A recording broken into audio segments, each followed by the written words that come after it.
乡亲啊，继续来关心华航机师罢工，今仔日来到第6天，工会要求伫个昨晚半暝1点展开第3场的红眼谈判。经过7点钟的协商，双方针对疲劳航班取得共识。华航对这5条的这个航班来让步。这场的协商进行到中昼，前后11点钟宣布散会，明仔早起的10点才个继续。为这个正月初4罢工到即卖，大约有18000的旅客受到影响。华航嘛，伫个官网公布一直到20号取消的班机。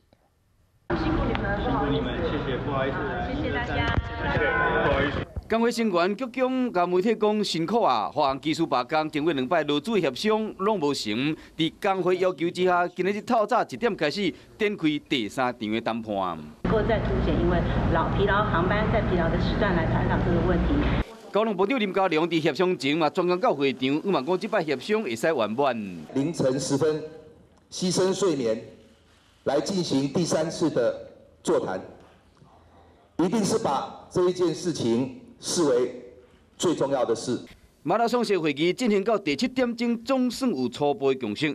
双方杜安正意味班表，飞行时间8点钟以上3个人派遣，12点钟以上派4个人。另外，华航阁答应工会要求，5个特殊航班有专属的派遣方式，包括美国内陆的安克拉至纽约来回航线改派3个人。中期半暝班机西安北流关岛嘛拢有调整。